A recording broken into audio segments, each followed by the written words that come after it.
Call the meeting to order. Get this up here. Okay, any changes to the agenda? Not, I'll call vote to the agenda. Second, okay. Right, good morning. Morning. Tony's on his way up too. Just, the next item is the Finance Committee Charter, which was our task to make any changes and update. There are no changes. That right, Sally? I haven't heard of any changes. Haven't heard of So if changes. there are any, we can get those revised. If not, we'll just roll the date on this one and we're good for 3 years. Committee to approve the charter to move to the board. All in favor? Aye.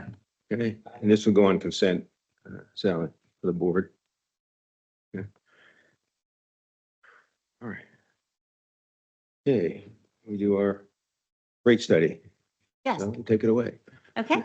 Good morning, everyone. Morning. In February, we contracted with Stantec to review our rates. So Dave Hyder is here today to present on it.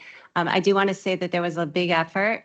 So there's data gathering, there's some meetings. And so just a shout out of thanks to everyone who helped me. WeTrans spent a lot of time. Mark Wanko got a lot of the data for me.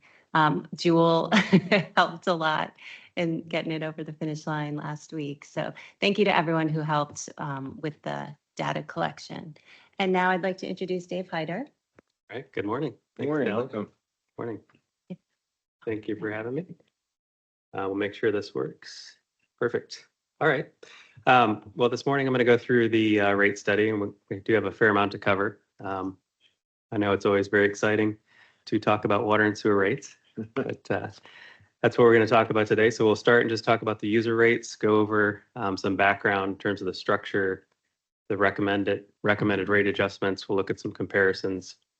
Then we'll also talk about your reclaimed water rates, what we're recommending there. We'll look at the availability charges as they are today, what we're recommending going forward. And finally, we'll wrap up with your other fees and charges, and then wrap up with the schedule for implementation. And as I go through, feel free to ask me any questions, hoping this can be a dialogue versus a one-way discussion. So in terms of user rates, this is your current existing rate structure. So you do classify customers into 2 classes. You have residential and commercial customers, and residential and commercial rates. So for residential rates, you currently have a fixed charge that's charged regardless of water use. So even if you don't use any water, you pay a fixed charge, and that's quarterly. And then once you start using water, you're charged within 3 tiers. So you get a tier of 0 to 25,000 gallons per quarter, 25 to 50, and then over 50,000 gallons. On the sewer side, you also have a fixed charge that's charged quarterly, and then just a uniform usage rate. But that usage rate is capped when you get up to 3,000 gallons above your winter consumption. And that's just accounting for the fact that water is used outside the home during the summer.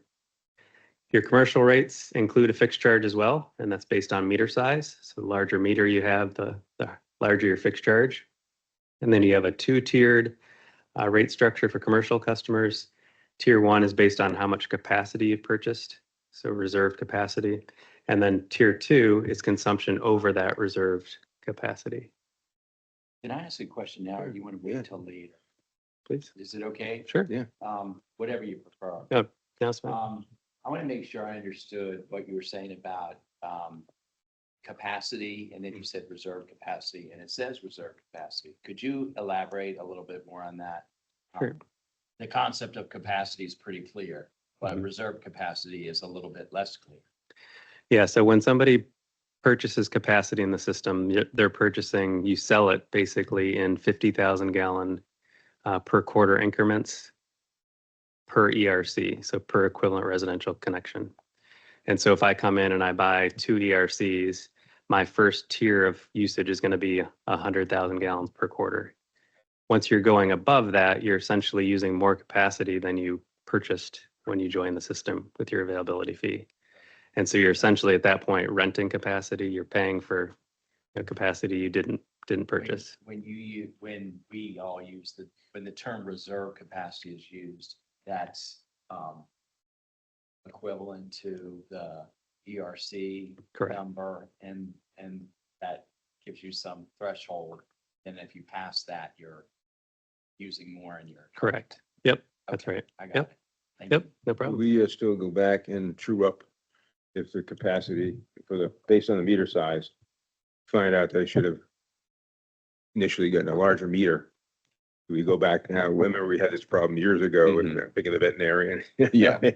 We go back and true up and say, well, wait a minute, you guessed wrong. Yeah, it Yeah. is something we monitor. As you recall, we did go through a long process with that over the Right. years. And we've gotten to a good place now. We do monitor it. I mean, if you go over for 1 month, we're not going to come back and maybe, Right, right, we'll educate the customer first and talk to them. And then if it's a continuous usage that we see that you're in tier 2, then we do go back and have a conversation about them needing to purchase more capacity. Okay. Yeah. All right. Okay, so there's no surprises that, Oh, wait a minute, yes. You owe 3 years worth. No, Consumption, yeah. no. Yeah. Yeah. Had some people. We have, Yeah. yes. Yeah. Brian, I would just add, isn't there an acknowledgement of an estimated flow when you sign on to the system? So Yeah. that happens at the forefront. That's good, this communication saying, wait a minute, you're exceeding your estimate by a lot, not just once in a while. Okay. Yep. Yeah, right. So that's the overview of the structure. Within the water rate structure, there are certain metrics, and some of this applies to the sewer rate structure as well, that we want to make sure we're meeting when we look at the rates as part of a rate study. So one of the first goals is that we want to have fixed charges that generate between 25 and 30% of the revenues from your usage rates or user rates. And that's industry standard. Essentially, that provides you with revenue stability on the system. So that's a guaranteed revenue stream, whether people use water or not. It also helps with some of your fixed cost recovery. And so right now, you're currently at about 28% of your fixed charge of your total revenues from user rates. And so that's right in that area we want to be. And as we'll talk about the rate increases, as they're applied, it would keep you in that range going forward.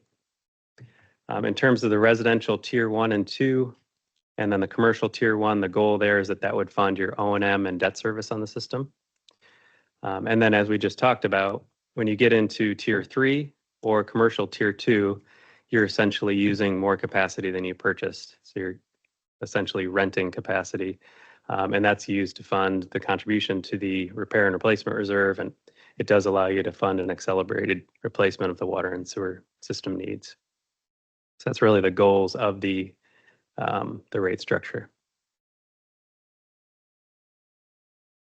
So right out of the gate, what we're proposing for the next 3 years in terms of adjustments to water and sewer rates are shown here. So we are proposing and recommending 7% increases in both water and sewer. We think in future years, you'll probably be able to drop it down to more inflationary levels. But what that 7% represents to a typical customer's bill, so this is a residential customer using 21,000 gallons a quarter. It's close to $17.25 per quarter, close to $18 per quarter in 26, and then about $19 in 27. And we'll dig into the details here in a minute in terms of the reasons why we're recommending those increases, but that is the kind of the key takeaway this morning is we think for user rates, you do need to increase them more substantially than you have in the past. Is 21,000 gallons per quarter, is that an average or a median or? It's typically what we've used in the past to look at a typical customer. I think it's a little bit above the average. 7,000 Right. gallons a month is a little bit high. It's Yeah. typically around 5,000 gallons a month. So it'd be 15,000 gallons a quarter. Okay, Yep. So this is on the higher range. okay, thank you. Yep. Okay, so what this looks like in terms of the actual rates. So as I talked about, you do have fixed charges for water and for sewer. These are the water fixed charges. You can see on the left-hand side, the current fixed charge. These are charged per quarter. Residential are at that top line, so $40.15 currently for water per quarter. That would go up to about $49 by 2027. And then based on your meter size, if you're a commercial customer, you can see it scales. The larger meter, the more capacity you're essentially using on the system, and therefore the higher the fixed charge. Typical industry standard approach, that these are based on the hydraulic capacity of the meter and scaled appropriately. These do represent 7%, obviously, for fiscal year 25, 26, and 27. Is that quarterly also? These are all quarterly. Okay. Yep. Yeah. And then on the sewer side, the fixed charge for residential customers is $40.11. You can see going up to about $49 by 27. And then these are also scaled. These are scaled based on the water meter associated with the account. Again, the larger the meter, the more demand you can place on the system. So it's common to scale the fixed charges for sewer as well. In terms of the usage rates, so here's the water and sewer consumption rates. So the rates for the actual water you use. You can see the 3 tiers for residential here. Currently, tier 1 is $2.94. Once you get into tier 2, it's $8.16, and then tier 3 is $10.93. All of these are proposed to go up by that 7%. So you can see how that trajectory changes over time. And then commercial customer tier 1 is $3.86, and tier 2 is $6.63. And then on the sewer side, you do have a uniform rate. So all water that's used per 1,000 gallons metered, with the exception of on the residential side, you do have the cap is at $5.76 currently, and that would go up to $7.05 by 2027. So those are the proposed rates. Now I wanted to just shift gears and talk a little bit about why we're looking at 7%. And there's really 2 main drivers. So the first is that you have a really significant capital improvement program that includes both repair and replacement on the system and expansion. We look out over a 10-year period, it's about $1.5 billion of investment. So that's a significant investment. Those capital costs have been impacted by inflation. We're seeing that all across the country in terms of what it costs just to complete capital projects is a lot more than it did 2 or 3 years ago. And that also is an issue on the operating side. So actual cost escalation has been significantly higher than we did the last rate study. That was completed in 2021. So since 2021, power costs have gone up 50%. Chemical costs have gone up 40% just over the last 2 years. Another key driver for operations are your bulk purchase costs from Fairfax Water as well as DC Water. So Fairfax Water has gone up since 21 about 42%. And then DC Water those costs for treatment have increased by 36% over the past 3 years. So at the time of the last study, when you adopted those rate increases, these levels of inflation weren't known or factored into the analysis. We're also looking at needing to fund the repair and replacement reserve as the system ages. So those are really the key drivers. And just to put it into context, I do have a slide here that just shows, so this is pulled from the St. Louis Fed, and it just looks at some of the indicators within the utility industry and cost centers. So on the left-hand side, I have the plastic water pipe, which is a key component within a water system. And you can see the historical level of inflation. That's the jagged line down here at the bottom. And when we completed the rate study in 2021, we were forecasting about 3% increases in plastic water pipe.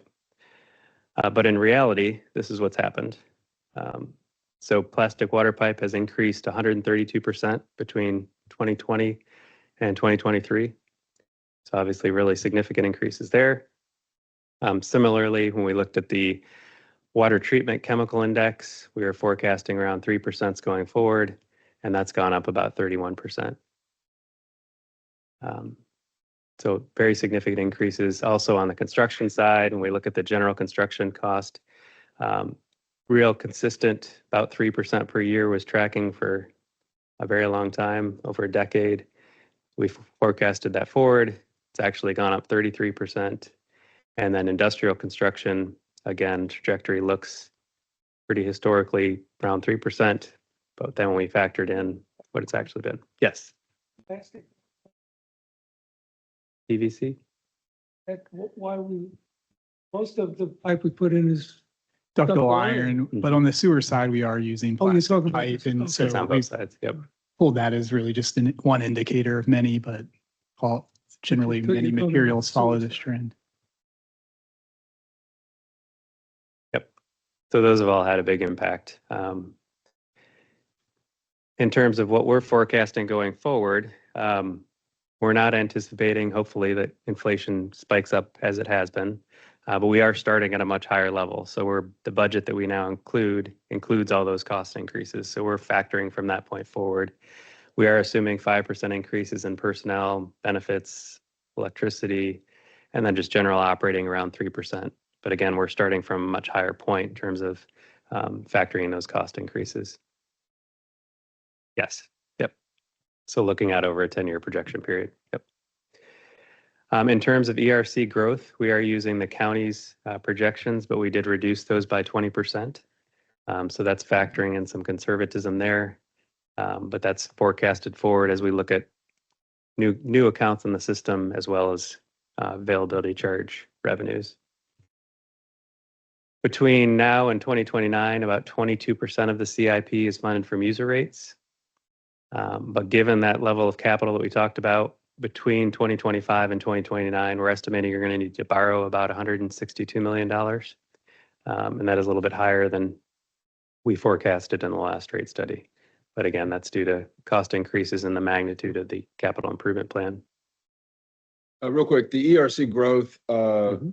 what's that planning period again? I'm sorry. So we are 10 years? looking at it 10 years. Yeah, Okay, so 2024 to 2034, correct. we think that ERCs will go down 20% based on what we've been doing. We took just the residential county forecast and reduced that by 20%. So in the rate study, we didn't factor in data center connections at all. And that's typically what we've done because they're unknown further out, and it gives us a level of conservatism going forward for these outer years. And then when we do the budget on a yearly basis, that's when we're coming back and we're doing okay, this is when, based on the plans that we're seeing, the data centers that we know are coming, this is what we're projecting for the next year. So this is really more of the conservative unknown out into the future. And then that budget is that yearly look at, okay, this is what we think is coming next year. Okay. Yeah. So we've got the county's residential projections. We handicap that 20%. And then we've completely not included data center connections.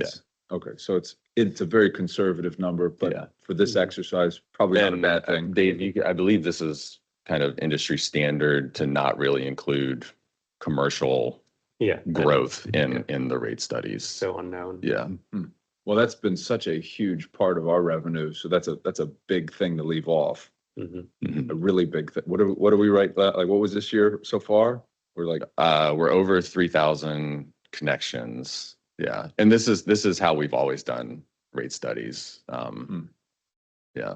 well, yeah, could somebody accuse us of being too conservative? Well, with what- leaving off what I half our think- revenue or yeah. something like No, that? well, what'll happen is that borrowing and this is what has happened in our 5-year plan as well, is we come to you and we forecast growth and it looks like we might need to borrow $30 million in 2 years, and then connections come in a little higher and then we don't need to borrow that money or it continually gets pushed out. Sure. Yeah, so that's really what the impact is that 162 million might go down or get pushed out into the future. Yeah, Yeah, okay. yeah. Does that help with our rating agencies to show we're not reliant on that?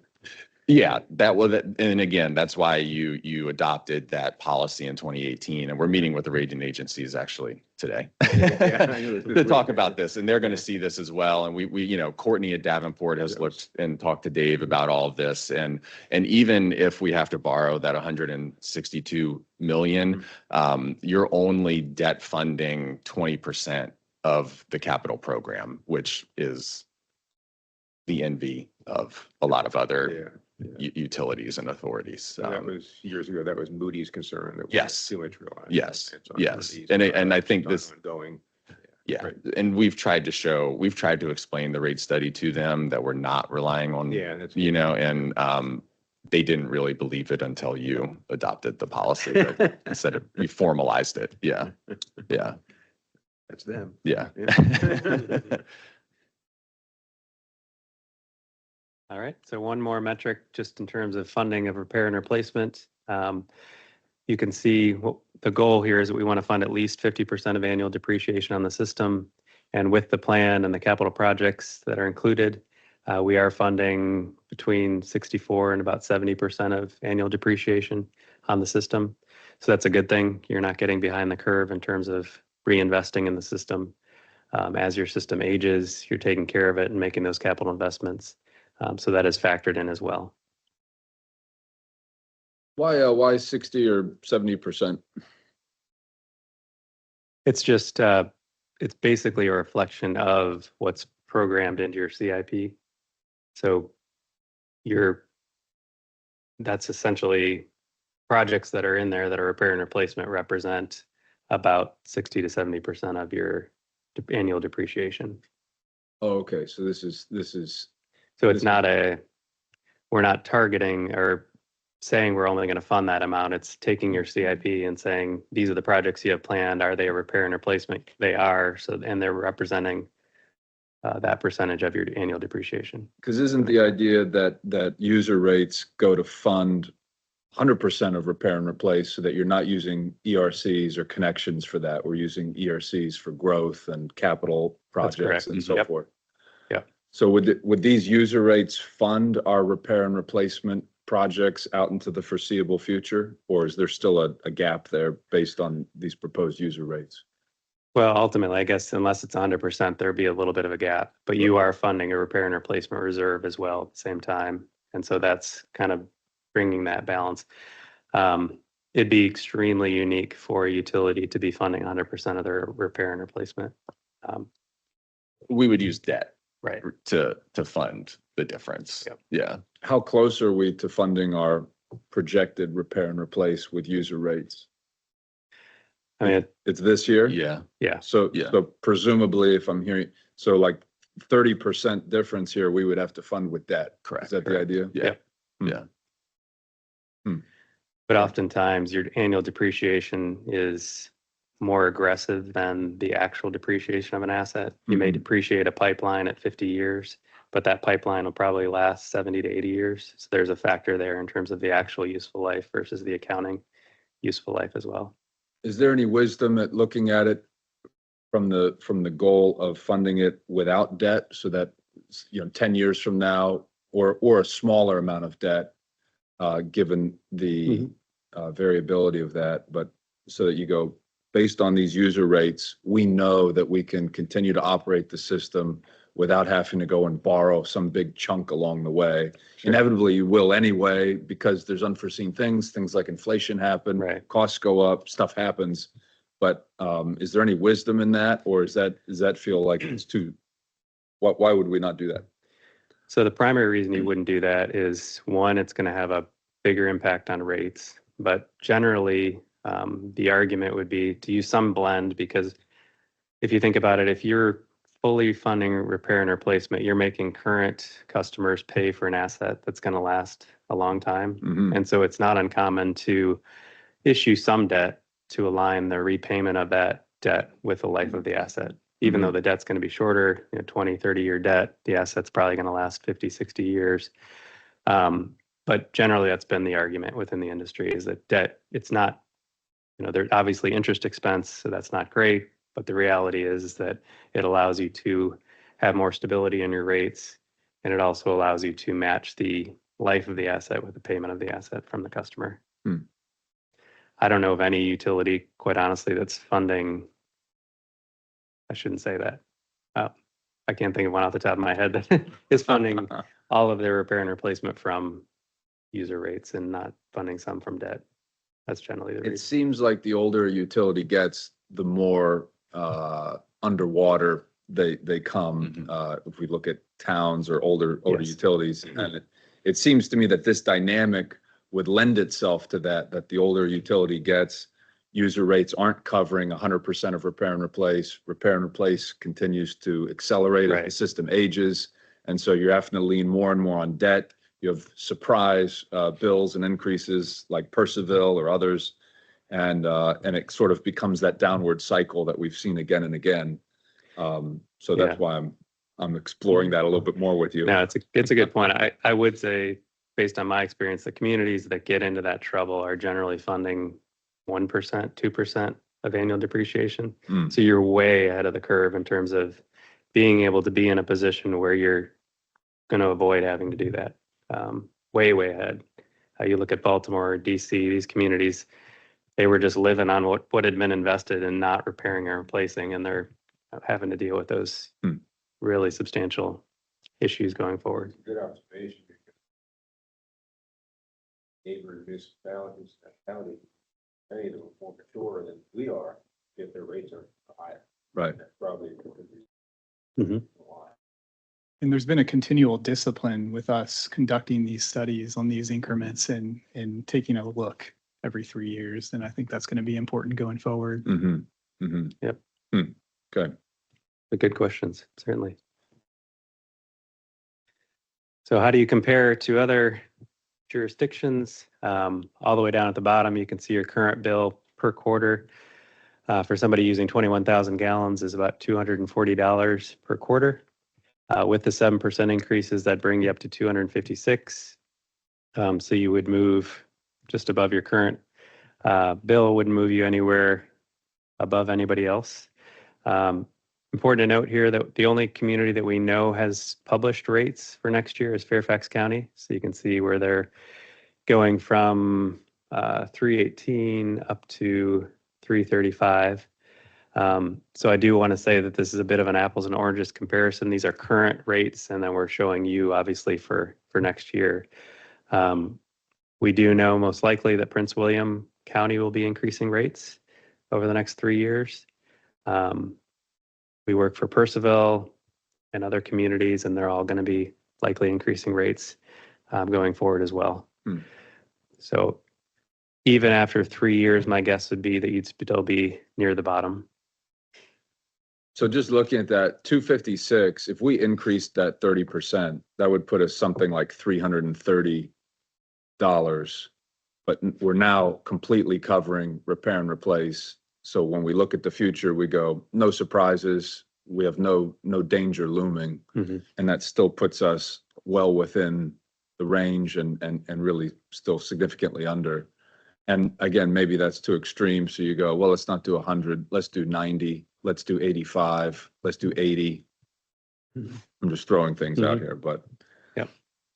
it seems like that's our biggest risk as a utility, is that we get into the future and costs are more than what we thought they'd be for repair and replace. We were talking about these pipes with corrosion. We've Mhm. got a life expectancy for a ductile iron. We think it's going to last 100 years. Oh man, there's all this corrosive soil in Loudon.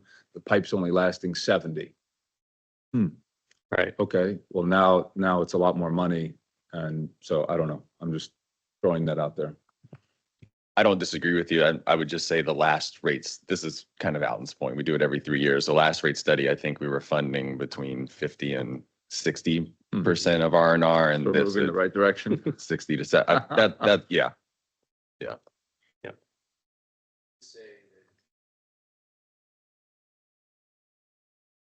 Mhm.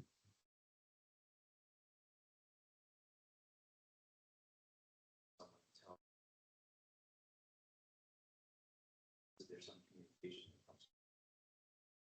Rate increase, here's what we studied. So 7% average residential customer. I think it would be helpful to get to see a couple others. Hypothetical.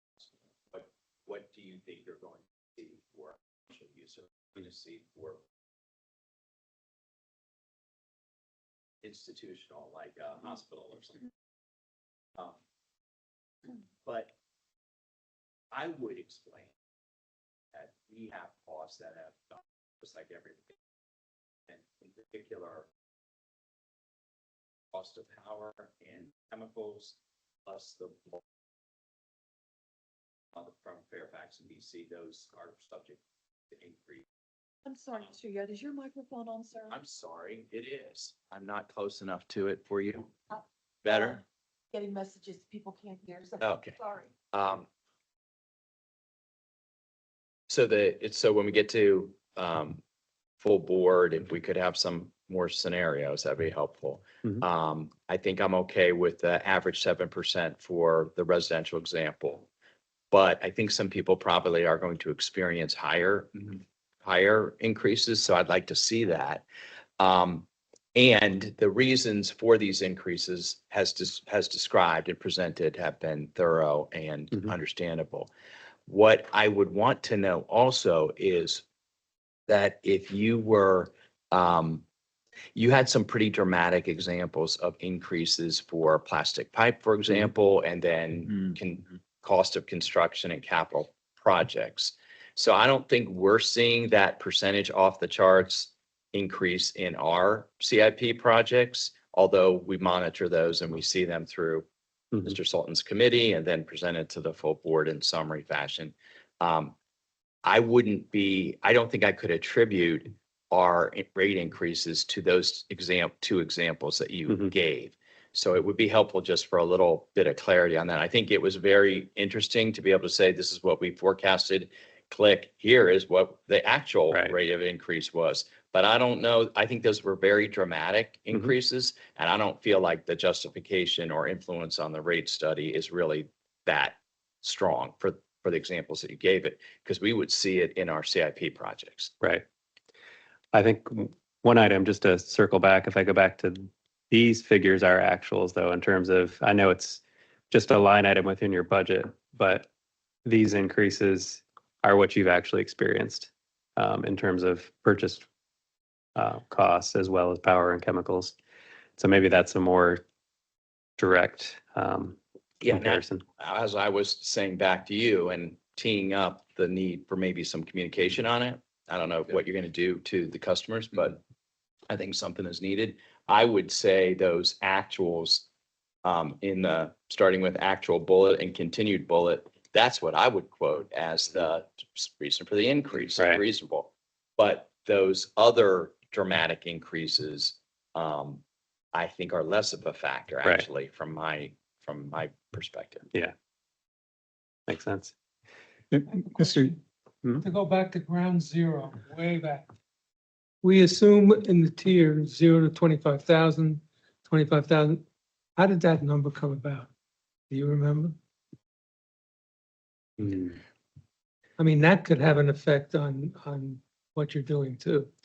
Yeah, so we're not proposing any rate structure change. So we're I'm proposing, just curious how yeah. that number came about. I think originally, If I'm Mhm. recalling correctly, there was an initiative to promote conservation as well. And I think you can see the alignment of the 21,000 gallons per quarter, and we've set the first tier above that.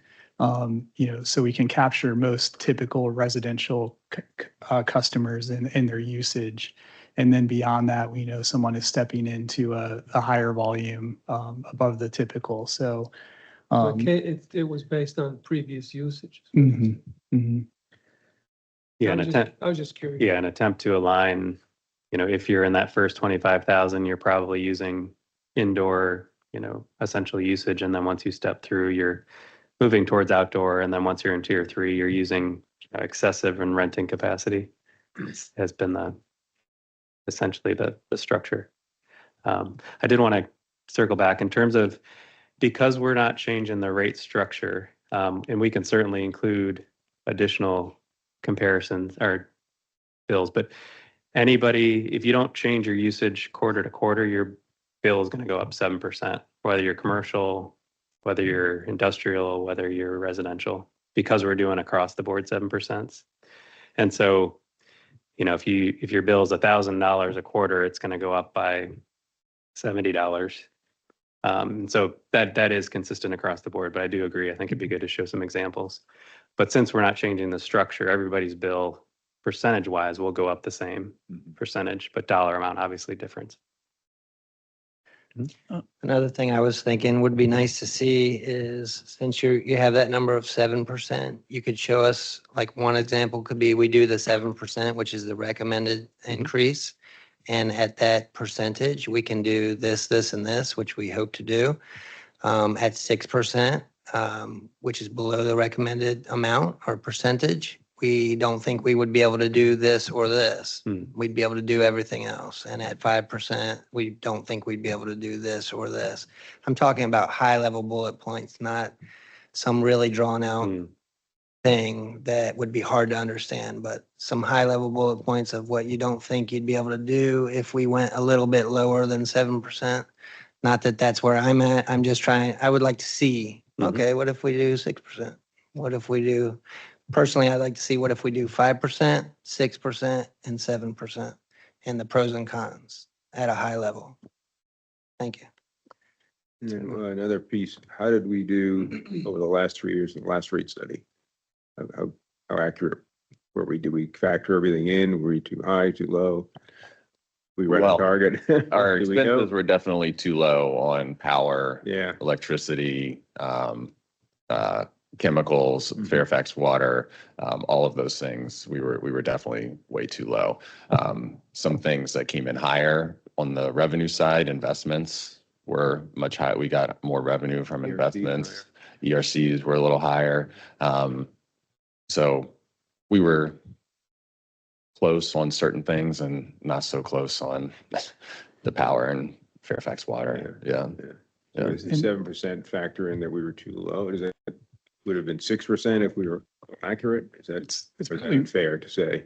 probably worth noting as well, you know, from the staff perspective, it was all hands in support of shuffling things around, deferring certain maintenance items, deferring certain expansions of staff members to be added to support the expansion of the system and so forth. So there was really, again, all hands supporting this as we moved in, you know, just after we adopted this rate schedule from the previous study. That's when all the inflation hit.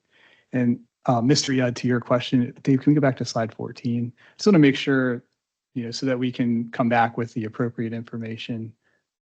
I'm sorry, 14? the slide 10, actually, That one doesn't have a number on it. to address your question. You know, with the capital program, it was really after we adopted this previous 3-year study that we were grappling with opening bids and capital project costs that were well in excess of what had been estimated or anticipated as some of those indices that Dave shared for the commercial or industrial construction cost, how they really just went through the roof. So we have been experiencing and grappling with that escalation to a new high for the capital projects costs. And then, you know, as I was stating on the actual cost escalation for power, chemicals, and really the biggest needle movers in our operating budget, again, that's where we've really had to get creative and defer things and really help bring us in on budget each year. And you know, just really wanted to support that. Like as one example, at Trap Rock, over the period, our chemical costs doubled. They went from about $500,000 to $1 million per year. And that trend was across the board generally with Broad Run and chemical, electricity, biosolids hauling, the big needle mover costs. So I just want to make sure that was clear, but then what can we come back with additional detail on those items that would support your questions? I think the scenarios, because I think you've done a good point of saying the 7% is constant. Mhm. It would still be helpful to see what the impact to different customers. Okay. So we're prepared to communicate if needed. Your point on seeing, you know, astronomical or amazing bid openings, saying, and realizing that after that prior rate study was done, you're seeing cost push, inflationary based high prices. I think from my perspective, coming on board in 2024 and this year, that reset probably occurred prior. But right now, for my observations for what we see, in terms of cost management, we're pretty close. And so, so that's a really good thing because that will help influence how we move forward over the next few years and see if this rate study was correct, if it really benchmarked okay. So I'm fine there, and I don't think I need any examples. I was really reacting to the dramatic spikes that, you know, if you applied those to that same type of percentage increase, we don't really see those in the current context in our capital projects. That's my observation. Okay, correct. One of the things, Thank Charles, you. has always helped me is the chart that we had up before. It showed us compared to other municipalities, and we consistently were the lowest. And so if we go to a commercial customer, which is, they're probably more interested in the residential customer. Hey, look, you know, you got a benefit by, if there's somebody coming into a county, coming here versus somewhere else. And some of these costs, like power, Fairfax Water and so forth, we can't control that. We've got to absorb that. So if you think about that over the last 3 years and absorb those costs, chemical costs and so forth, kudos to the staff. They've done a fantastic job managing the costs. So we still stay at a reasonable rate and actually lower than our other neighbors. Appreciate that. One final comment on that. Our rate study, for better or for worse, or not our rate studies, but this exercise, it's by its nature, it lags actuals. So unless we want to do rate studies annually, we're doing this thing 3 years ago, not able to look into the future, go, oh, inflation's going to skyrocket in 12 months. We didn't know. And there's no way of knowing. And we don't know what 2025, 26, 27 is going to look like. Maybe inflation goes down, maybe it goes up. Who knows? Nobody knows. The only solution is for us to do these more frequently than every 3 years.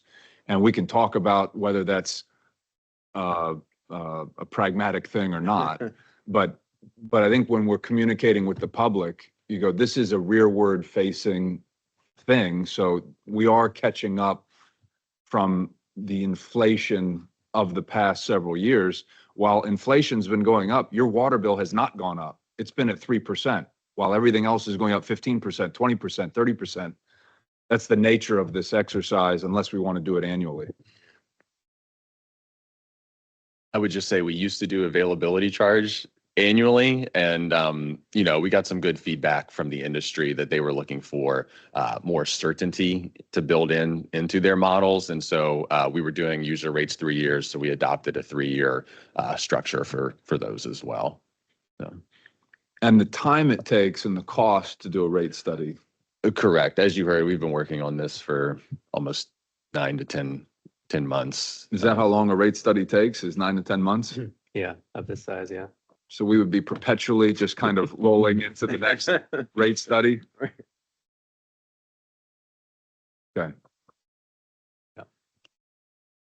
And another Mhm. question, Sure. do we get talking points for the board members and basically whatever you're telling the customers and, 3 or 4 talking points that get shared with us around this time when we're deciding on rate changes? Yeah, once we decide on, or the board decides on exactly what the rates will be voted, the resolution of intent, what you decide on, the next thing Dave does is he creates a 50-page report that we can condense down into an executive summary for the board and provide you some talking points. We notify the public through a letter. We send a letter to all of our customers. We post on social media. We post in the paper as required by the Code of Virginia. We'll hold a public hearing in November for them to come and share their concerns or support, whichever they may be. And then you would vote on the item at your December meeting. Okay. Mhm. We have to have a And public just to be hearing. clear, Yes, the Yeah. public hearing would be in November. November. Yes. We Yes. advertise and then Correct. nobody shows up. Yes. Traditionally, less than 5 We don't have show any up. very Yes. Yes. just to be clear, what I'm talking about, I appreciate the 50-page report. Yes, and we'll give you the some. process, Yes, all of that, the yes, Summary, I'm talking about like a couple short. Yes, bullet we can get points you that. you Absolutely. Yes. Mr. Allen has a question. Yes. Thank you, Jewel. We do have the ability, in other words, if we approve 7, 7, and 7, and we get 2 years out and construction, inflation costs, chemicals are all down substantially, would you have the ability to pare back that second and third year rate increase? Is that correct? Yes, Mr. Allen, that is correct. You have the ability, if you approve three 1-year rate increases of 7%.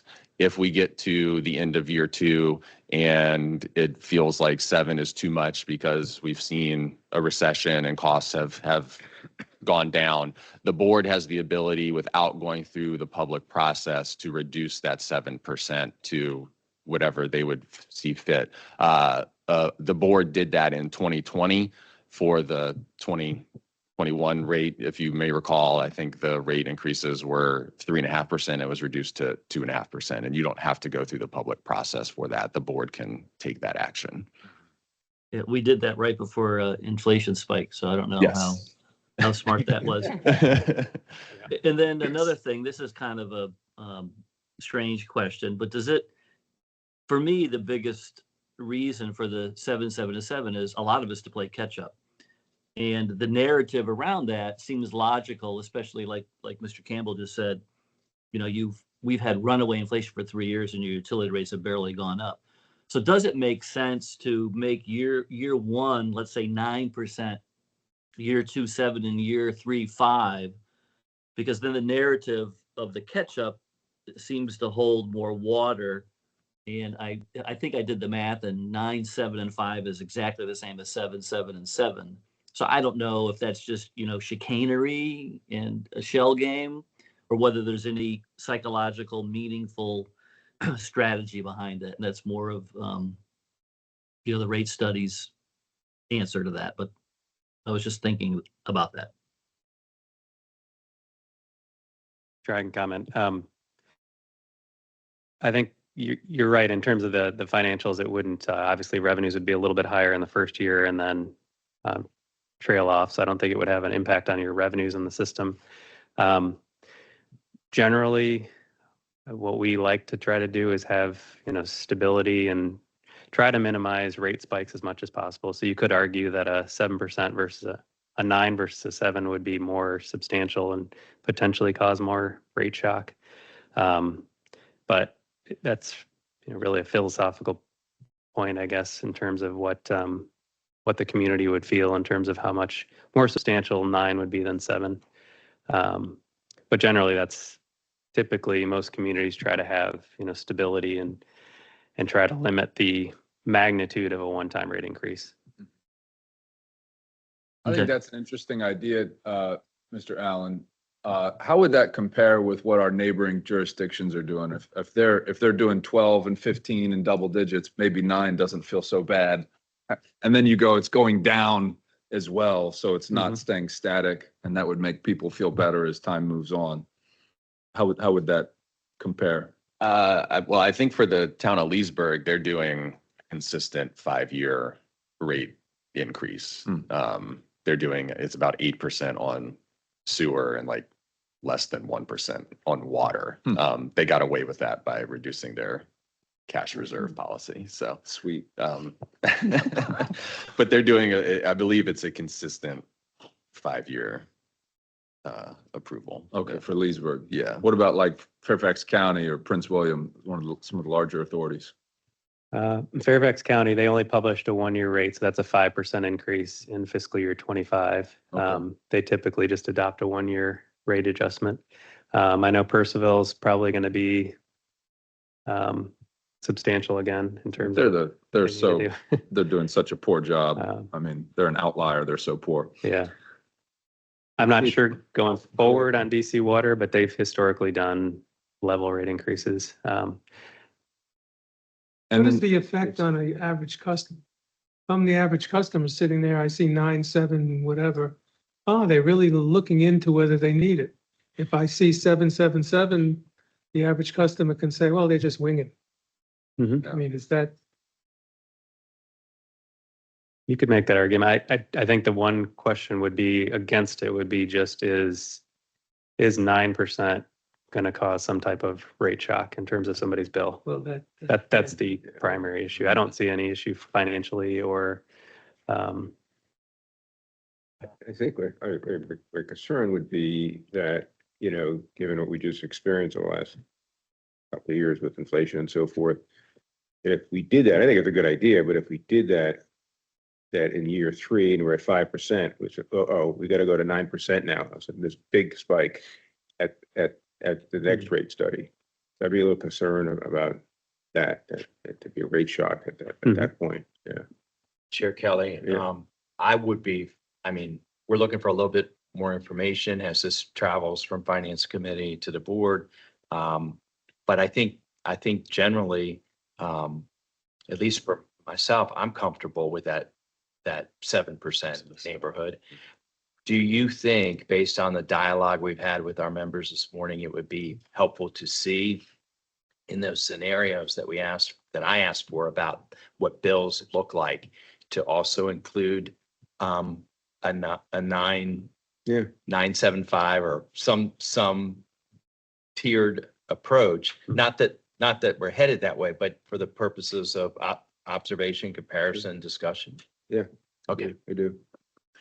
Well, and to the amounts, 2025, 7% increase, we're saying it's an increase of $16.83 a quarter. Mhm. So if that's the actual number, and you go, well, instead of 7, it's going to be 9, so it's going to be, I don't know, $18, $19. Not that big of a deal. I mean, Yeah, I think we're fine. I think we're gonna be fine with the way we're headed, but if more of that proposal or idea of a different approach that we want to just be aware of and Yeah, say we absolutely. looked at that, I think that'd be fine. getting back to Fairfax County, so they do rate studies just perpetually? They just put it out once a year? They do, but from my understandings, they do it all internally. So Okay. they don't hire a consultant like us. Okay. And in terms of looking back, we've been increasing our rates 2.5%, 3%. 3 was the last rate study. 3% was last year. What's everybody else been doing since inflation's been super high? Have they been doing higher rate increases, 23, 22? Yeah, nationally, I can definitely speak to the fact that we're seeing rate increases in that 6 to 7%. Historically, there's actually the U.S. Census Bureau publishes a water and sewer maintenance series that looks at historical increases across the United States, and that's historically been in the 3 to 4% range. But in the last couple of years, it has been higher, Mm-hmm. 5 to 7%. I can't speak publicly because it's not public yet, but Prince William County is going to be doing increases that are above the inflationary levels. And they generally adopt 3-year rate increases as well. Well, the other thing is we're so dependent on DC water and Fairfax water. It's such a significant portion of our water production and sewer capacity and so forth. And when they increase their rates, it gets directly Mhm. passed on to the county. And I think we had you guys had it in the presentation, it's pretty significant increases. Yes. Right. So, I think if I'm a Loudoun County resident, which I am, I like the fact that Loudoun Water is moving away from being so dependent on neighboring jurisdictions where we have no voice, no say. It just is what it is. And here we're building capacity, we're becoming more independent, and we can control our own destiny. And that makes me feel good if I'm a Loudoun County resident. And that's part of what some of this is going towards. Not the repair and replace as much, but the CIP stuff. Here, Kelly, I just wanted to acknowledge that Mr. Bonfils has joined online. Thank you, Jim. Yeah, and back, if I could jump in, this is complicated enough as it is, and it's not my intention to throw something else in the mix with a 9, 7, and 5. It was more of just, if someone said, oh, that's a great idea, then fine, but I'm fine with the 7, 7, and 7.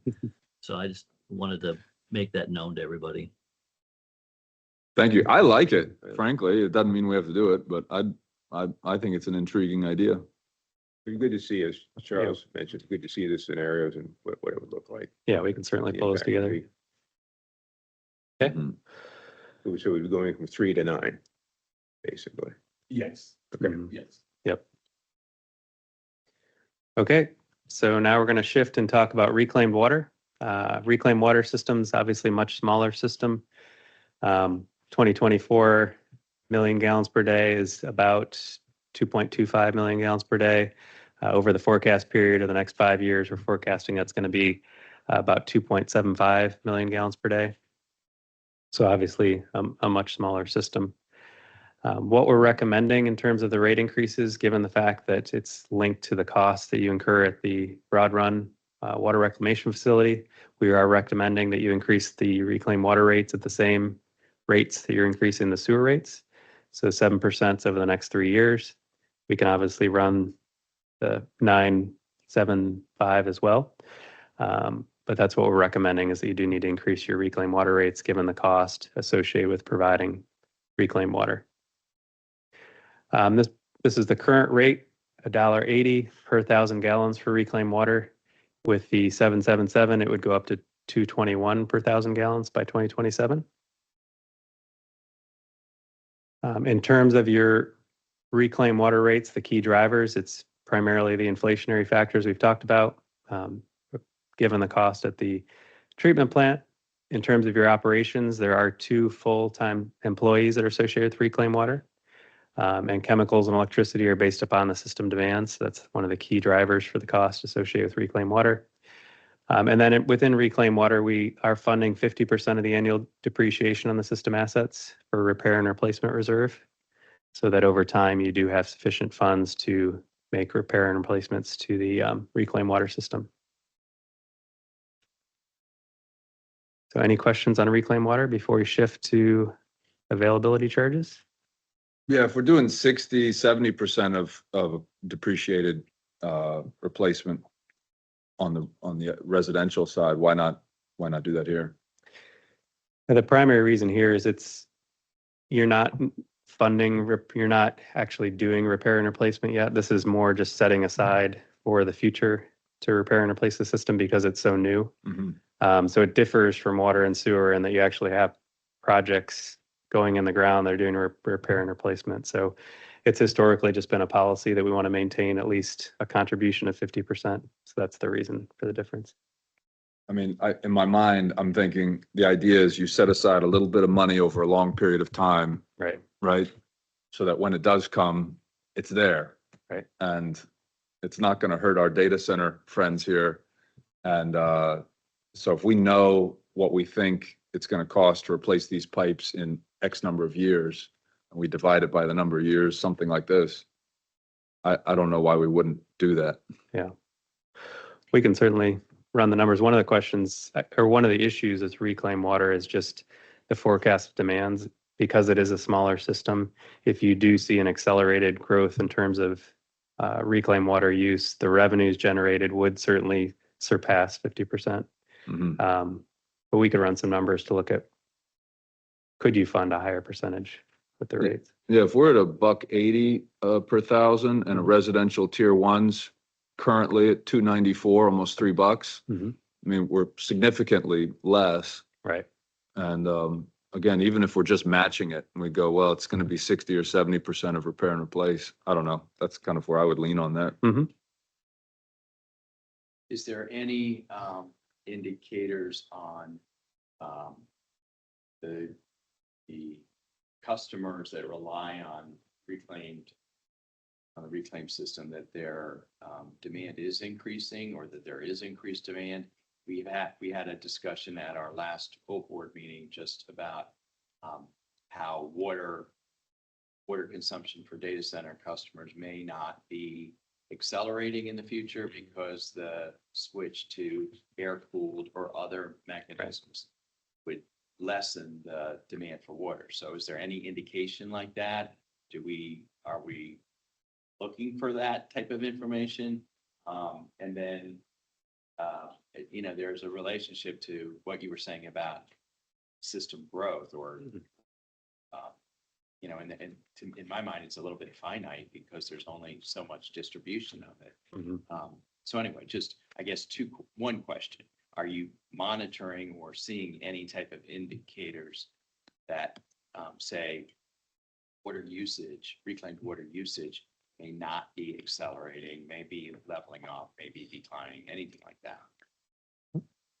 we're continuing to see it increase. The trend is just upward, but we are monitoring and closely coordinating within the industry, within the reclaim customers to understand those trends. And I do think based on the last board discussion and your questions today, it's something that we can probably piece together and bring forward an informational item in the future to dive into that a little more detail.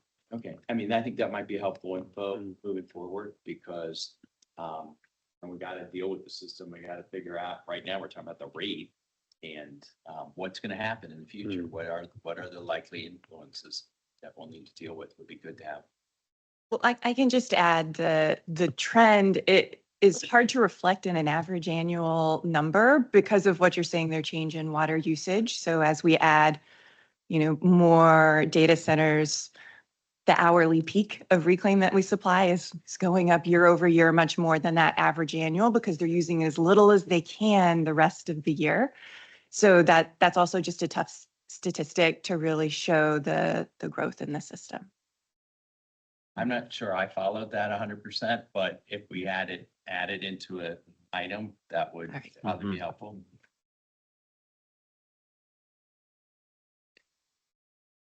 Okay. So now we'll shift gears and talk about availability charges. So these are obviously different than rates, user rates. These are one-time charges. And essentially, you've maintained availability charges to ensure that new customers pay their share of the cost of providing facilities. And so the mantra is growth pays for growth. And they do recover the cost of providing additional treatment, transmission, distribution, storage, and collection facilities. Availability charges obviously don't fully fund your capital improvement program. They fund a portion of the expansion. They don't fund the repair and replacement. So in terms of the calculation that's used to come up with availability charges, we do utilize a weighted average cost of capacity. So we're looking at our numerator being the cost, so the historical investments in the system. So investments in treatment plant, collection system, distribution system, plus what you're doing going forward to provide additional capacity, so plus your CIP. So that's our numerator. And then the denominator is the existing capacity plus future capacity. And so what that essentially gives us is a cost per unit of capacity, which we can then define as a cost per ERC. And the ERC, essentially, we define the number of ERCs that build out for each of the various functional components. So ultimately, the availability charge comes up with a functional cost for each of the components of the system, which then we sum together to give us our total water and sewer availability charge per ERC. So there's a component for supply and treatment, a component for distribution and collection, and so on. So essentially, that's pricing capacity. And when we completed the analysis, you can see your current availability charges shown here on the left-hand side for water and sewer. These are scaled based on meter size. Once you require a meter above 2 inches, it's based on an estimated capacity in the system that you need. You can see your current water availability charge, it's $7,846, and then that obviously scales based on meter size. And sewer, currently $9,500, and then scales. When we completed the analysis and looked at what the costs are today, both historical plus the CIP, we're showing that the cost for water is about 7.7% above what you're currently charging. And then for sewer, it's about close to 22%. And so if you were to adopt a one-time adjustment and then going forward do inflationary increases in the availability charges, that's what's shown here. So going from current up to the updated cost of providing capacity. This is what the adjustments would look like. Historically, though, what we've recommended and what Loudoun has done is adopt a multi-year plan to provide predictability within the community. And so if we are to phase into the actual cost over a 3-year period, that's what's shown here. So on the water side, the availability charge would go up about 5% in the first year, 4.5%, and then 4.3%. And then on the sewer side, it's close to 10%, 9%, 8%. Across the board, if you're a water and sewer customer, it averages about 7% per year, 2025 to 2027. This CIP, is this forward-looking or rearward-looking? It's both. So we include historical investments and the capacity associated with historical investments plus future investments and the capacity. Got to have a time frame on it, though. It does. So it's forward and what But are you've we invested looking back today. 3 years? Are we looking back 10 years? Are we looking back 1 year? Are we looking forward how many years? We look back at all of our historical investment. It's are the costs we've paid for DC Water, the costs we've paid for Fairfax Water. Going forward, we're using our 10-year CIP to justify what we're including in the availability charge. So some of this is deficit from money we've been spending, but not getting recouped in our availability fees from 23 or 22, a small portion of this? Or is this all, I understand, I get the 10-year CIP, we're Mhm. projecting these costs, and so we work Yeah. that back. It's different in that this isn't based on cash flow, which is what water and sewer rates are based on. This is based on the actual cost of investments in the system. So it does reflect the recent increases in capital costs. So anything, that's booked that's in the last couple of years is going to reflect those actual capital costs. And then anything going forward or in the next 10 years would be incorporated as well. So it's essentially coming up with a unit cost, capital cost of capacity. So it's actual costs that Mhm. we've spent, like we got whatever we've got in, Mhm. Yep. in broad run here, Yep. 650 or Yeah. something. And then we're looking forward 10 years and we go, we're spending another 650. Yes, So we got Exactly. yes. $1.3 billion, and then we divide that and we go, okay. Yep. I'm simplistically here, but we go, there's our availability fee. Exactly. So it's the 10-year CIP plus what we've actually spent. Yep. On the whole system. Yes. Okay. And that's where we've seen a significant true up, say on the sewer model for availability. We know a lot more now about the build out and expansion of phase 3 to Broad Run, that coupled with the inflationary costs of the last several years. Does this incorporate our recent settlement with Dominion Power? Not for this specifically. What that'll impact is how much money we need to borrow. Mhm. So the settlement does not impact your availability charge calculation. Yeah. I had a question on this. I don't know if it's a question or a statement. We, thinking about where we are in our operating model, this is a very important discussion because the way the availability charge has been referred to over time is sort of like a membership. The membership, you want to be in this system, you want to be served by the system, this is what it costs to get in. The county has struggled with their version of capital facility charges when a new development comes in and they need a rezoning. So was a lot of media coverage in the last year over how expensive it will be to place that county derived, which comes from the Fiscal Impact Committee, capital facility charge per unit. And that actually is a struggle for the county because they're trying to incentivize affordable housing projects.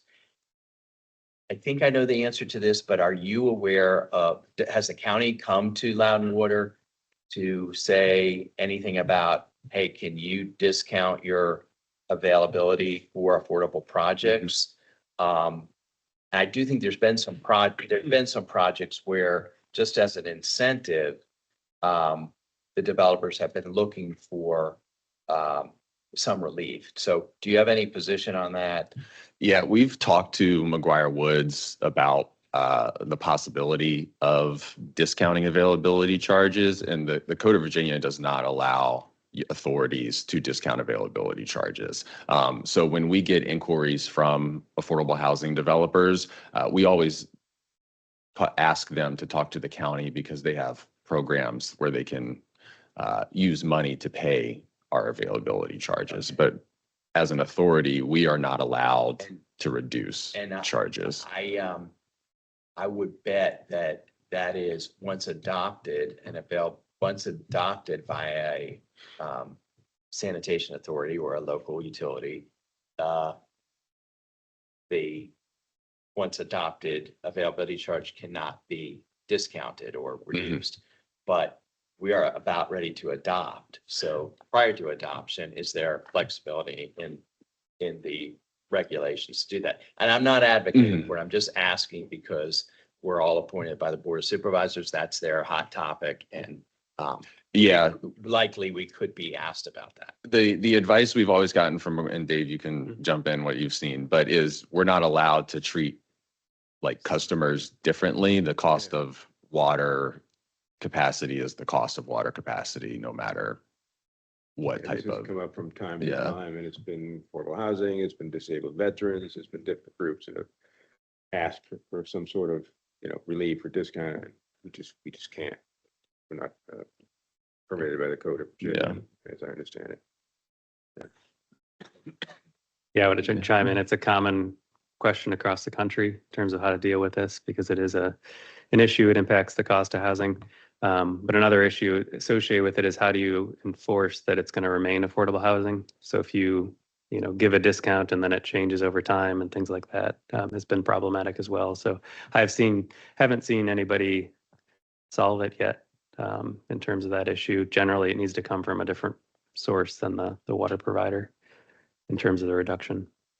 We have been staying pretty close to this issue because I think some recent discussion at other meetings has come up around our relationship with the county's ombudsman on affordable housing. And so we've been in close contact with them on review times and questions like this around discounting of fees and charges. And so we had over the past year conducted quite a bit of research into, as Brian pointed out, having McGuire Woods weigh in. And I'm also recollecting that, the Code of Virginia restricting us from doing so also finds its basis in, what our financial model is and that the growth pays for growth, the level playing field and our bond covenants, to ensure repayment of our debts and so forth. By discounting that, we just don't have the flexibility to do that the way in which a municipality might. So a municipality where a utility is a department of a city, they may be able to receive grants or federal funding, something of that nature to apply to facilitating the discount. So those are some other things that we've explored as we've, tried to understand this topic fully for questions just like that. Thank you. I appreciate Yeah, absolutely. So we do have a comparison of availability charges. So blue is water, red is sewer. You can see where you currently stand today and then where you'd be with the 3-year phase in. So this would be just 2025 in terms of comparisons. Again, the comparison here is a bit of apples to oranges. The only one that we have known increases for is Fairfax County. And they're, I think as of April 1st, that's their new availability fees. But I do imagine and have some insight into some other communities that will be increasing their availability charges as well. And it's important to note that to the extent that you don't charge the actual cost, what we've calculated, obviously that puts pressure on user rates. And so this provides that balance of growth paying for growth and making sure that user rates aren't subsidizing growth. Since we're looking at a 10-year CIP on this, what if instead of spreading this out over 3 years, it was something more like 5?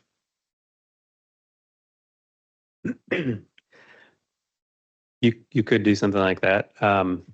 The issue with that would be you would get less revenue because if you go less in terms of the increases, those people purchasing ERCs next year in 2025 would pay less. And it's not like a user rate where they come back and purchase another ERC. So that is lost revenue from that perspective. So it would put some potential pressure on, minor pressure on user rates would be the only impact. Is that the same dynamic here versus raising it 7.7 next year versus 4.8, 4.5, 4.3? I mean, is that correct? So if you did the 1-year adjustment where you actually did the big increases in 2025, you would get more revenue under that scenario because you're getting, the people that purchase ERCs in 2025 are going to pay that higher amount. That makes sense. I had written down a couple of notes to contrast this slide, just as a reminder to the members. Loudon Water System offers quite a bit of resiliency with our off Potomac supply strategy. our system, when you think of the availability charge funding, the capacity, the Broad Run, Trap Rock, the big components of our system, Broad Run must comply with the Dulles Area Watershed Policy, so very unique in that way. The cost of building capacity at a plant that has to meet the stringent regulations that Broad Run does comes with an increased cost. And, the last, just to your point, Mr. Campbell, we're developing our independence and capacity, within our plants. And whereas our neighbors, say, town of Leesburg or Fairfax Water, they developed these very large plants many decades ago, with an economy of scale and during a incrementally lower cost time period of constructing the capital. So I just offer those as a couple of talking points or things to think about as to why, our availability charge finds itself in that portion of the scale. Appreciate that.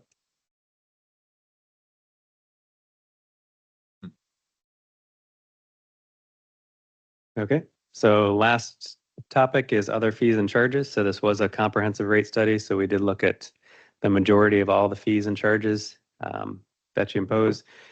And so we did look at the ancillary fees. So these are developer charges or charges for service outside of normal water usage or availability charges.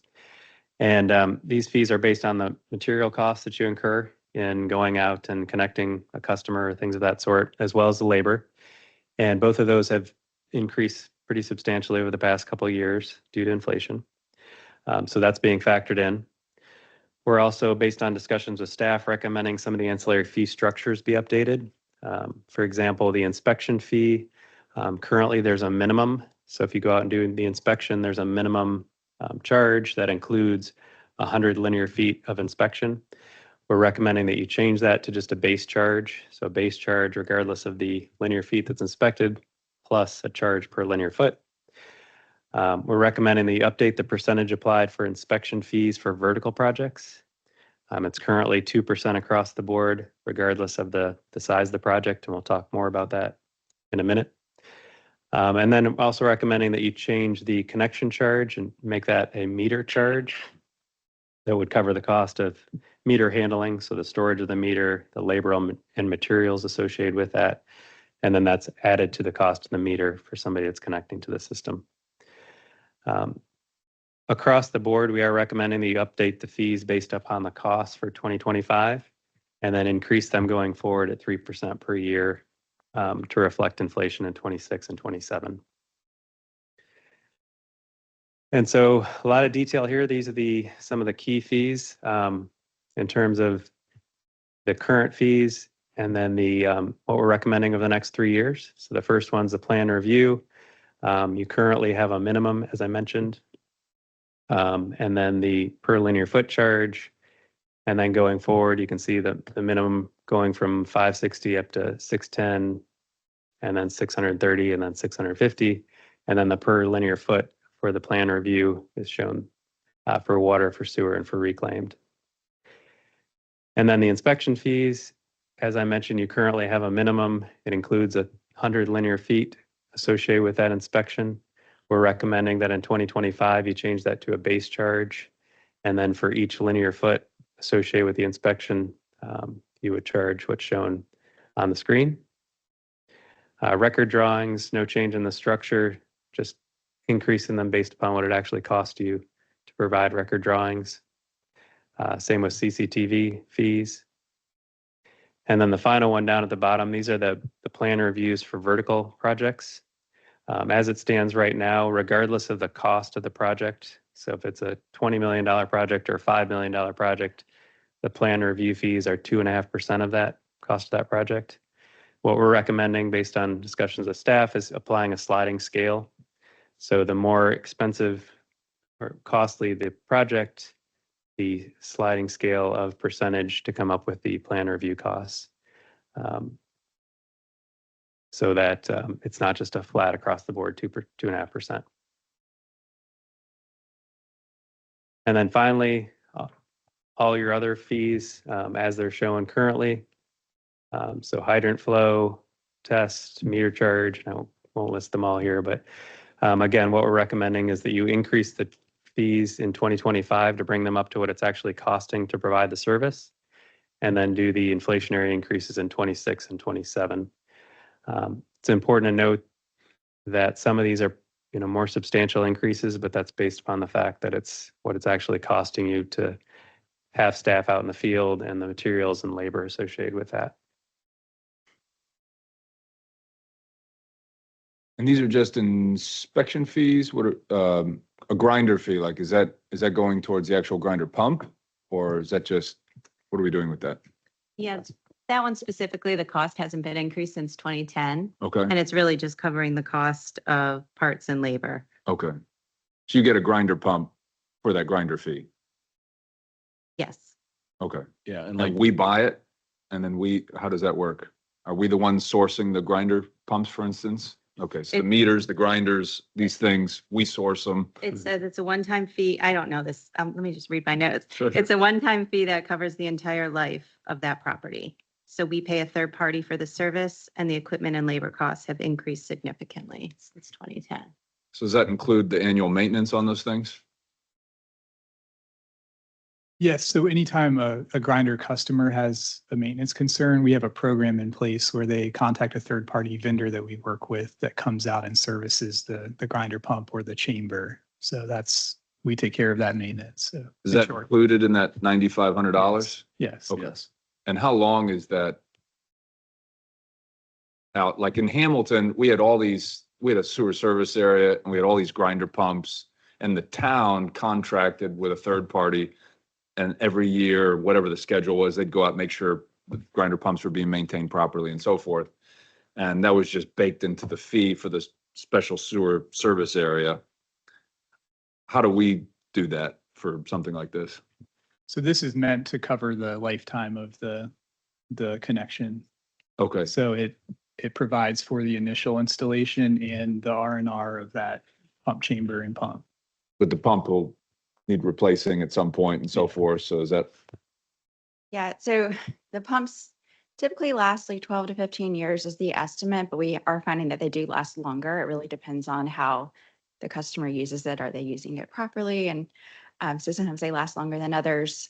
We have an internal program where we go out and inspect the chambers every year. So that's the capsule that the pump is in. So that's one opportunity where we might find if there's more maintenance needed.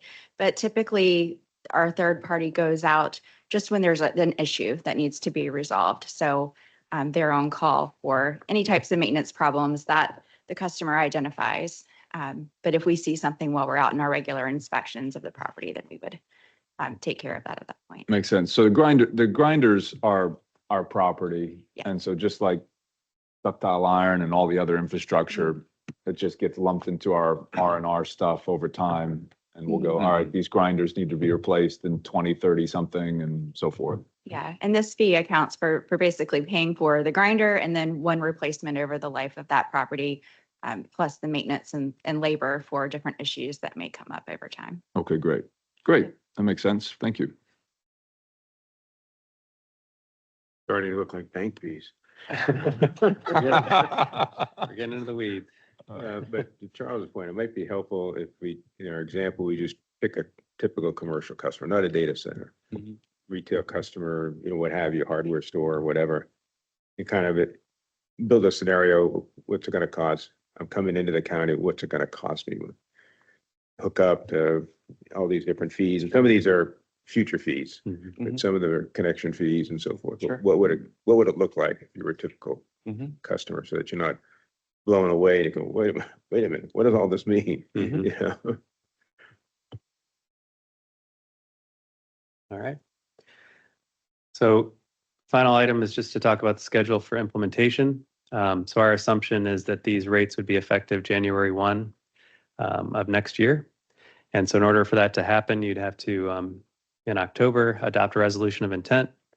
And then we would assume there would be advertising. You need to advertise twice. So advertising on October 18th and then again on the 25th. And then the assumption is a public hearing would take place in the middle of November. And then in December, you would adopt a final rate resolution. And then that would, again, facilitate that these rates would be effective as of January 1 of 2025. So the final slide just has a recommended motion to move things forward.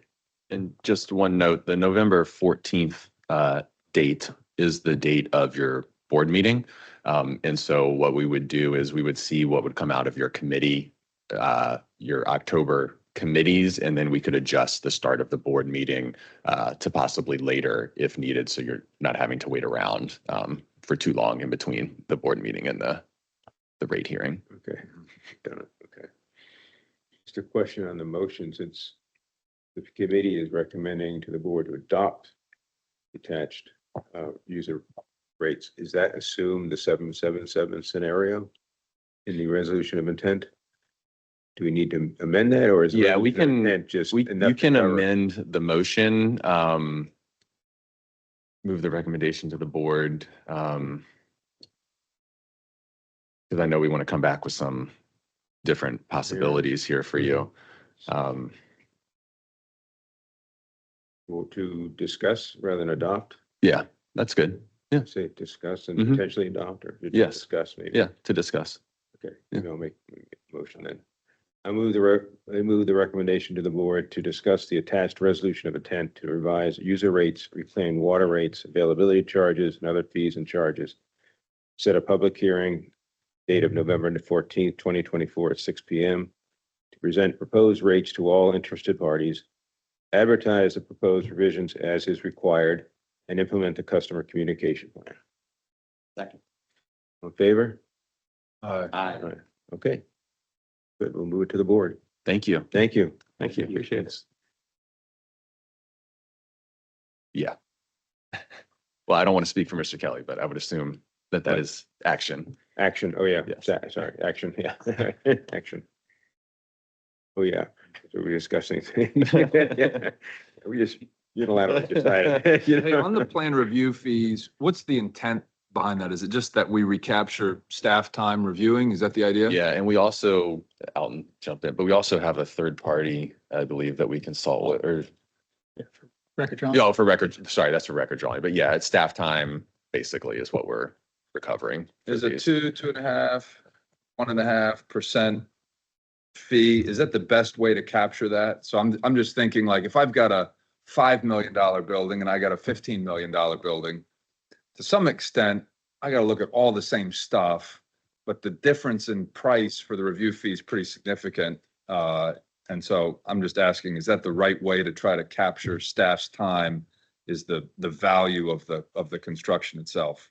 That's what we found. I think we took a pretty deep dive into what we've experienced over the last stretch of time with, a $5 million project, number of plan sheets, number of specifications versus the $15-20 million project. And this is the best sliding scale that we thought was representative of those, hours expended. Is there any jurisdictions doing it differently, or is everybody just multiplying it by a percentage?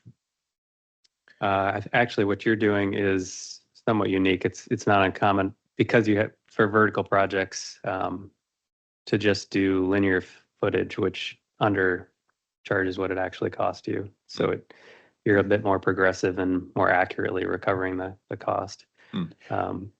But And perhaps we're also unique in that we see a lot of vertical projects come through the development world because of how much development's going on in our system, as opposed to Right. maybe a more developed utility. They're doing the vast majority of those projects as capital projects or in-house. So that's probably why we Yeah. need to be a little more progressive on that. Okay. All right, thank you. You're welcome. Right, so the next up is the monthly financial summary report. Okay, these financials are as of August. So your operating revenues totaled 89.7 million, which was 7.5 million above the year-to-date forecast.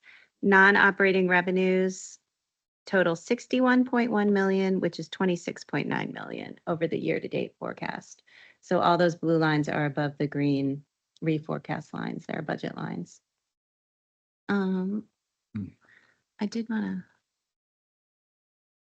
Well, expenses through August total 102.9 million, which is 5.5 million below our forecast of 108 million.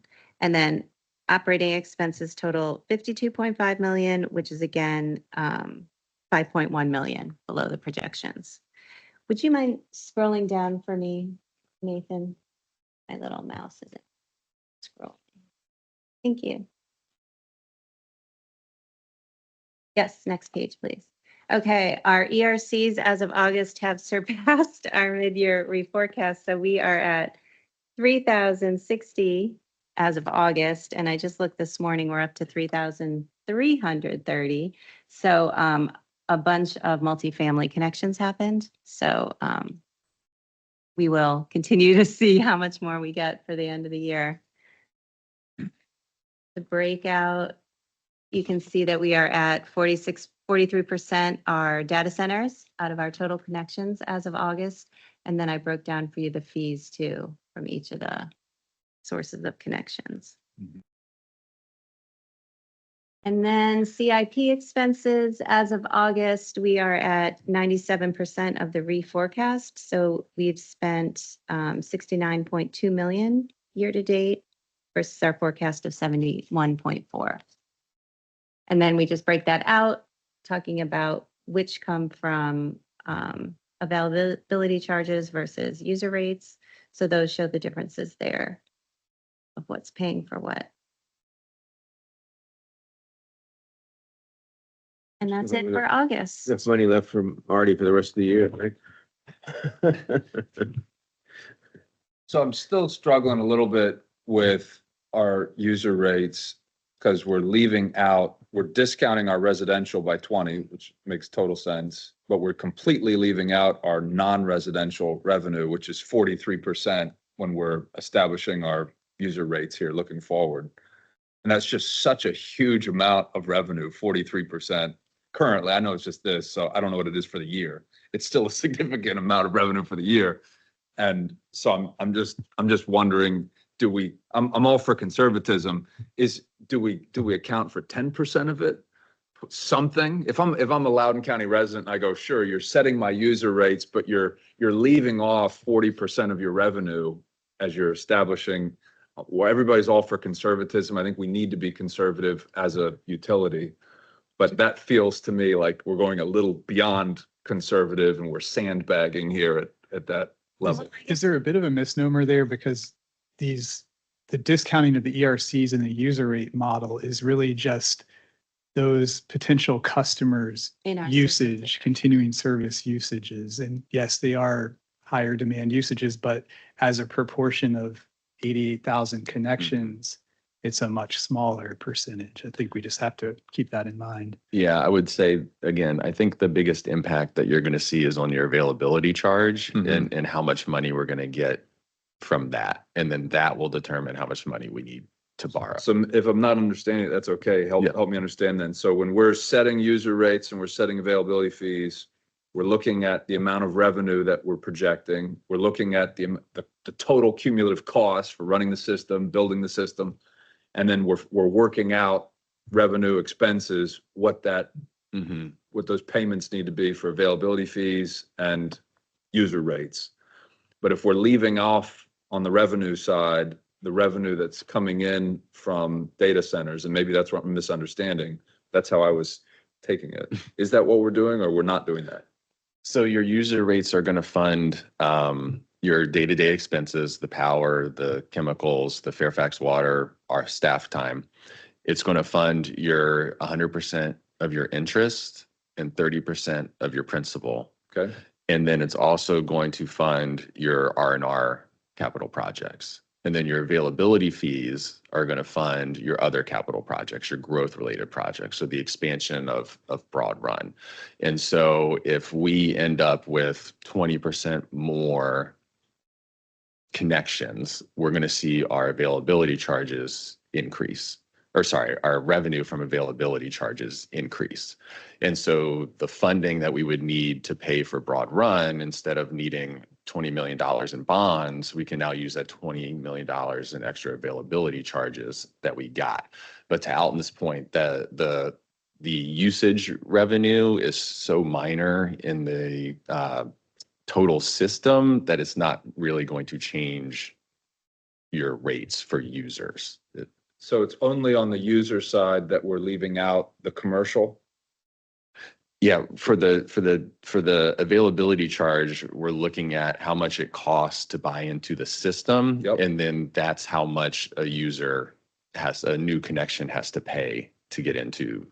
Because I know system. we've got the user fees, which are separate, and the availability fees, and they're separate Mhm. thought processes. Right. Yep. But since you mentioned so on the availability, are we including, when we're setting our availability fees, are we including the revenue that we get from data centers in our calculation? Or are we assuming that revenue is not coming in as we're setting those availability Yeah. fees? So remember, when we set availability fee, it's not based on cash needs or when the cash happens. It's based on the cost of the capital investments, historical plus the next 10 years. So we are accounting for the capital cost. In terms of the revenue forecast from availability fees, that's where you get to Brian's point in terms of if we do get more revenue from availability fees, we adopt these fees, we get more revenue from them, then that would allow you to do less borrowing for growth-related projects in the future. I was involved in some litigation on this many years ago, and the litigation was over the availability fees, and it was interesting because and I was on the government side, but the litigation was that our availability fees were too high, and so all the lawyers do their thing, and the bottom line is that you take your total capital costs, as you say, but it's arbitrary as to how many availability fees you're projecting you're going to sell in any given year. And so a town like Percival might say, well, we're only going to sell 30 or 20 because they're sky high and they don't want more development, for instance. And then another utility might say, we're projecting 3,000 because we've got a lot going on and so forth. Either way, you're dividing that total cost need by some number, and then you're working out your availability. That's how I understand it. Right. Is that what we're doing here? Not exactly. We're dividing by the capacity that can be provided with those capital investments. So it's not, we think we're going to have this many connections over the next 10 years and we divide that into the CIP. It's, we're expanding this many MGD on the wastewater treatment plant. When we look at how much capacity each new ERC uses, whether it happens in the next 10 years or 20 years, it doesn't matter. We're coming up with a cost based upon the capacity that can be provided versus a time frame thing. So in your example, if some hypothetical, nobody connected but one customer, then they would fully pay your CIP, which is not the case. We're looking at the proportionate, capacity associated with what can be built with what you can provide with what you've built, and then what you are going to be building over the next 10 years. I will say in Virginia, it's fairly loose. I think there's been a number of court cases around availability charges where I think one in the Tidewater region said you could set them based upon comparisons, just looking at other jurisdictions. Whereas in other states like North Carolina, there's specific legislation that talks exactly about how you have to calculate them, which is what we followed in terms of your approach. And so, again, it's not based on cash flow, it's based upon how many customers you can serve with the capacity that you have in your building. So if there's a recession and we sell 1,000 ERCs in 25, 26, 27, which would be way below what we're thinking we'd sell, doesn't affect our availability charges. They stay the same, even though our revenue is only 30% of what we are projecting. You got it. Exactly. Interesting. Okay. Your point's a good one, Mr. Campbell. And at some point in the past, the availability charges were looking at how many ERCs we had left to build out. And what we were finding was even if our capital costs weren't increasing, the cost to connect were increasing because we were getting less and less customers. And it wasn't really fair to say someone that connected 2 years from now had to pay more, even though the costs didn't change. And so we did make a change, and I can't remember when this was, but we did make a change to get away from that.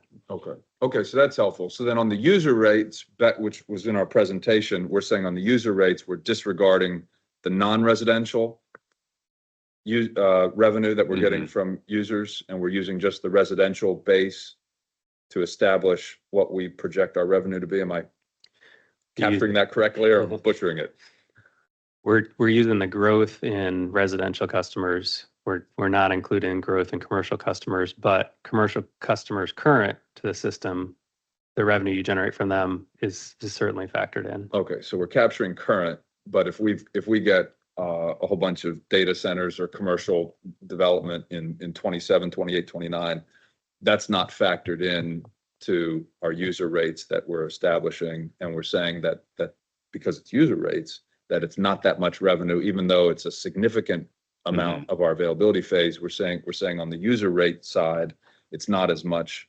Right. Yeah, because Correct. commercial generally doesn't use as much water as residential. It uses quite a bit less, generally speaking. And I believe usually it takes data centers time to ramp up as well. So even if we got a connection in 2025, it would still take several years for them to get up. And so by the next time we had a rate study, that usage would be factored in. Okay. Yeah. So then the interesting thing would be to look at our total revenue from user fees and go, how much of that is from non-residential, from commercial and data center? And I don't know what that is, if that's 20 or 30 or what it is. But that's effectively what we're leaving out forward-looking. We're capturing the current revenue stream, but forward-looking, we're leaving that out. And so potentially looking out 2, 3, 4, 5 years, we're leaving off a similar percentage, potentially. If it's 20%, maybe it's 20% of future revenue. Is that reasonable or something? I don't know. I'm trying to. If you look at your top 10, and this is top of mind because we have our agency calls today, but if you look at your top 10 customers, your number one customer is accounting for less than 2% of your usage revenue. Okay. Your top 10 customers total are around 7% total. And that has been the case we're showing it for last year and for 10 years ago. The top 10, have changed who's in there, but the percentage of revenue that we're receiving from those top 10 customers has not changed. Okay. So we're not heavily reliant on one customer or class of customer for maybe when we discuss this again at our board meeting, if it's not too much difficulty, if you could give us a sense of how much of our revenue from user rates is from non-residential sources. Yeah, I was actually taking a note to that effect. And I think that also helps with a question that came up in a recent meeting regarding sensitivities of what happens if demands diminish over time from those large customers. So maybe that'll be a step in the right direction of helping with. Yeah, with that. and if it's 20% and you go fine, Yeah. I was just thinking of it in terms of our availability percentages, which is such a significant. But thank you for clarifying that for me. That helps. So thank you for that detour, Mr. Chairman. Are there any other questions or observations or concerns from the committee? Yes, our next meeting is, let's get back to my agenda here, is October 23rd, 8 o'clock. There's nothing else. I have a motion to adjourn. In favor? Aye. Okay, we are adjourned. Thank you all. Thank you. All right, thank you. Thank you, Mr. Campbell. Digging into Thank the you, everyone details. who Thank you. Thank you, Dave.